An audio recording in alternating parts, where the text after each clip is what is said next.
Salut les coureurs, salut les triathlètes. Aujourd'hui, une vidéo exceptionnelle. Pour une nouvelle fois, vous prouver que quand on a envie de faire quelque chose, tout est possible. Même si ça paraît aberrant, même si votre entourage vous dit « mais pourquoi tu fais ça? Tu pourras jamais y arriver ». Si vous avez vraiment envie de quelque chose, vous pouvez y arriver. Je vais vous parler de deux personnes que j'ai côtoyées, que j'ai préparées et qui ont fait des trucs extraordinaires. Et la dernière, c'est tout simplement aujourd'hui un demi-Ironman en Pologne. Je vous explique le contexte. En septembre 2022, je rentre du marathon de Berlin où je viens de battre mon record, donc je suis fatigué avec mes affaires de course et je suis dans le bus qui me mène à l'avion, entre le terminal et l'avion. Et là, un petit bonhomme s'approche de moi, d'une quarantaine d'années, et me dit vous faites du sport, vous avez l'air de faire du sport et tout. On commence à discuter et il m'explique qu'il rêve de faire du triathlon, mais qu'il n'en a jamais fait, qu'il ne fait pas de vélo, qu'il a fait de la natation dans le passé, mais qu'il ne court pas et qu'il ne nage pas. On discute 30 secondes, on n'a pas vraiment le temps de se parler, mais je lui donne mon numéro de téléphone en lui expliquant que je fais du coaching. Quelques mois plus tard, je reçois un appel. C'est lui, il s'appelle Ludovic, on va l'appeler Ludo, et qui me dit voilà, je vais m'y mettre, etc.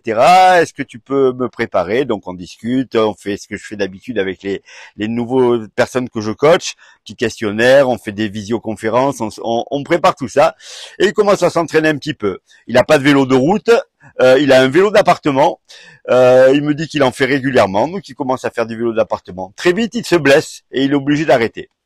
Je me dis que bon, c'était peut-être un petit truc comme ça et que ça reprendra pas. Mais quelques semaines plus tard, il me rappelle en me disant ça va mieux, je vais reprendre.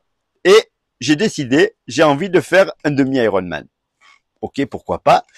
Mais je pense que c'est un petit peu, voilà, un petit projet à long terme. Et puis très vite, il m'explique qu'il s'est inscrit sur un demi-Ironman, donc en juin 2023. Et on est franchement plutôt fin d'année, début d'année dernière. Et là, on commence à s'entraîner. Déjà, il n'a pas de vélo, donc on va faire toute la préparation sur son vélo d'appartement. Alors, il a un vélo d'appartement de très bonne qualité, mais qui est un vélo d'appartement par contre. C'est un ancien nageur, donc il est capable d'aller nager. La natation, je sais que ça ne posera pas de problème. La course à pied, il n'a jamais couru non plus. C'est un vrai souci, parce que la course à pied sur triathlon, ça compte. Et puis sur un demi-Ironman, il y a 21 km. Et là, les semaines vont passer. Malgré le fait qu'il ait un boulot très prenant, alors il a la chance de pouvoir travailler chez lui par moment, mais il encadre beaucoup de gens, donc un gros boulot, il va s'entraîner vachement bien, au moins 1 heure et demie, 2 heures par jour, mais toujours sur le vélo d'appartement. Au bout de quelques mois, il réussit à acheter un vélo, mais le vélo, il a plein de petits soucis. Il a acheté un super vélo de contre-la-montre, mais le vélo, il est pas réglé, etc. Donc il pourra, en gros, jamais faire de vélo à l'extérieur. Il y a 3 semaines de ça, enfin le vélo est prêt, et je le force à aller faire une petite sortie de 20 km à l'extérieur. Vous entendez ça? Il n'a jamais roulé à l'extérieur. Pareil pour la course à pied, on fait des petites séances, mais comme il n'a pas l'habitude, on fait des séances plutôt courtes et il dépasse pas les 10 km.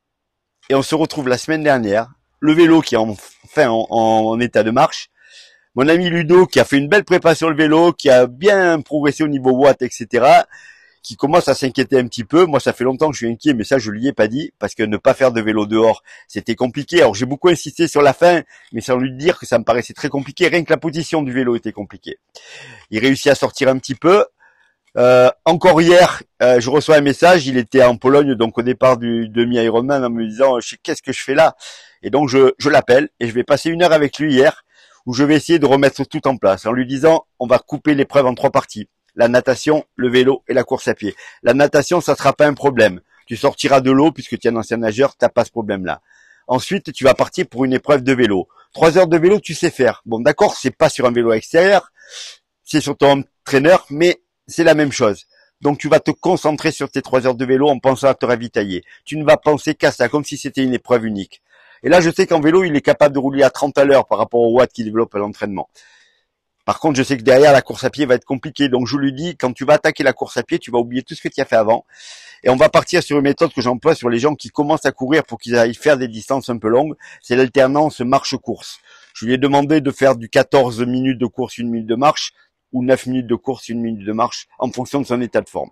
Je l'ai pas eu encore au téléphone. Là, je viens juste de voir qu'il a fini son épreuve. Oui, parce que je vous dis, il a fini son demi-Ironman dans les délais.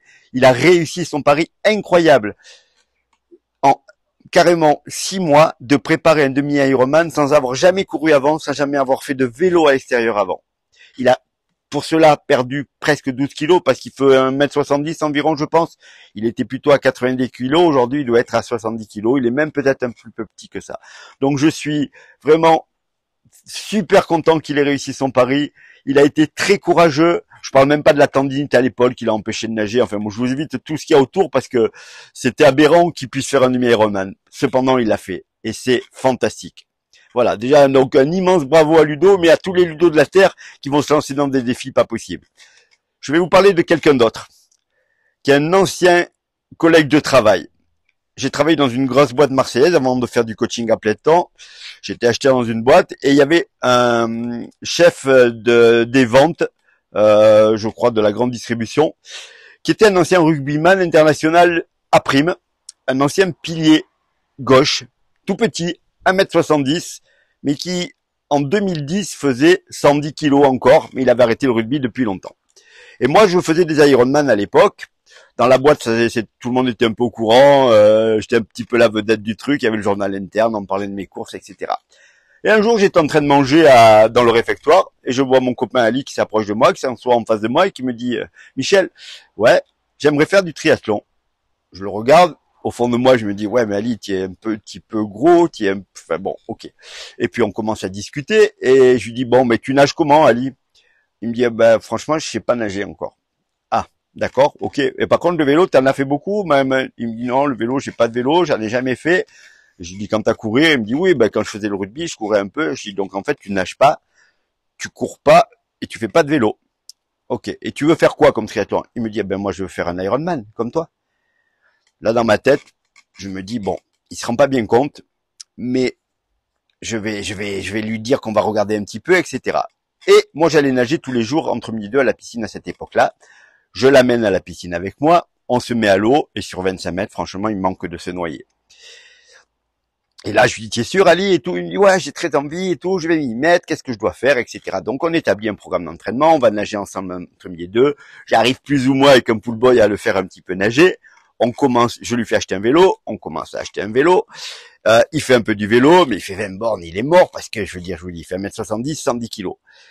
Et il me dit, mais t'inquiète pas, je vais me mettre au régime. Alors, je reviens sur Ali, qui est quelqu'un d'extraordinaire, qui a une volonté hallucinante, un mental de tueur. Il était pilier à très haut niveau. Il avait peur de personne ni de rien. Ali, pour vous simplifier, sur un an, il va passer de 110 kilos à 78 kilos. Ali va apprendre à nager. Il sera jamais un dauphin, hein, mais il va apprendre à nager, à être capable de nager plus longtemps. On va faire une ou deux sorties en vélo. C'était dur pour lui, mais il s'accroche et il va faire ça. Et on décide, au bout de 8 mois, de l'inscrire à l'Ironman de Barcelone, auquel je participais en octobre 2010. Ça faisait un an qu'il se préparait, ça faisait un an qu'il perdait du poids, mais c'était loin d'être gagné. Je parle même pas du marathon, de la course à pied. On part à Barcelone tous les deux. Franchement, pendant l'année qui a précédé la course, tous les gens avec qui je bossais me disaient Michel, mais tu te rends pas compte, Ali va avoir un problème, Ali va tomber malade, Ali va pas y arriver, Ali va... Et moi, vu sa volonté, je savais qu'il allait y arriver. Et donc on est arrivé à Barcelone, moi j'étais persuadé qu'il allait y arriver, et j'avais réussi à lui faire comprendre qu'il pouvait y arriver. Je vous passe toutes les preuves, moi je fais mon Ironman, c'est un où j'avais bien marché, puis j'avais fini deuxième en classe d'âge. Je vais vite à l'hôtel, je me change. Je l'avais croisé sur le parcours course à pied. Quand je finissais, il commençait. Donc ça voulait dire qu'il avait déjà fini de vélo. Je vais vite et je retourne sur la piste puisqu'il y avait 4 boucles de 10 km. Et je récupère mon Ali. Il devait rester 25 km. Et il lui restait quelques heures pour entrer dans les délais. Et pour vous passer tout, on a fait les 20 derniers kilomètres ensemble. En marche course, bien entendu. Mais Ali, il a franchi la ligne d'arrivée de l'Ironman en 15 heures, il me semble. Un an après avoir commencé à nager, faire du vélo et courir.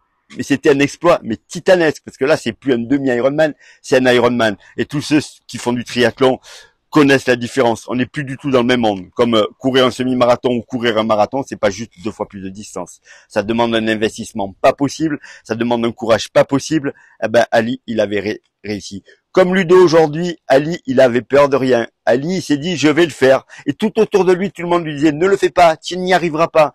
Moi, j'y ai cru. J'ai réussi à leur faire croire qu'ils pouvaient y arriver.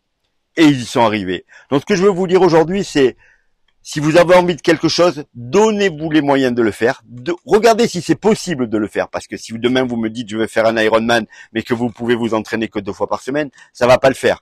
Donc il faut avoir le temps de s'entraîner, il faut avoir envie de le faire, il faut pas écouter les gens. Il faut vous battre pour atteindre vos objectifs. Et si vous en avez vraiment envie, et si vous avez le temps de le faire, si ça pose pas de problème autour de vous, parce qu'il faut bien se rendre compte que préparer un Ironman, par exemple, ça va rogner du temps sur vos enfants, ça va rogner du temps sur votre boulot, ça va rogner du temps sur votre famille. Donc tout ça, il faut le mettre en place et pas se lancer dans une prépa qu'on peut pas faire.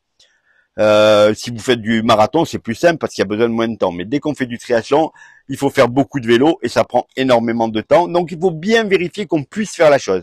Mais que vous ayez le niveau ou pas le niveau, vous pouvez vous lancer dans n'importe quel défi. Alors, bien entendu, la première fois, on parle pas de perf. On parle pas de réussir un tel temps sur l'Ironman. On pense juste de rester dans les délais et de terminer. Mais on peut le faire. Ludo, aujourd'hui, hier, je lui ai bien dit, on s'en fiche du temps. Tu vas faire la natation que tu peux faire, tu vas faire le vélo que tu peux faire et tu vas faire la course à pied pour franchir la ligne d'arrivée dans les délais. Et là, il y a 1 heure de ça, j'ai vu qu'il avait fait et je lui redis encore, c'était énorme, c'est fantastique, un immense bravo. Mais vous pouvez tous faire la même chose, vraiment tous faire la même chose. Croyez en vous, croyez à la possibilité que vous pouvez réussir quelque chose de grand. Ne vous mettez pas de barrière, ne vous laissez pas convaincre par les gens que c'est pas possible. Tout est possible. Si vous avez le temps, si vous avez la santé, bien sûr, mais tout est possible. Alors, je compte sur vous.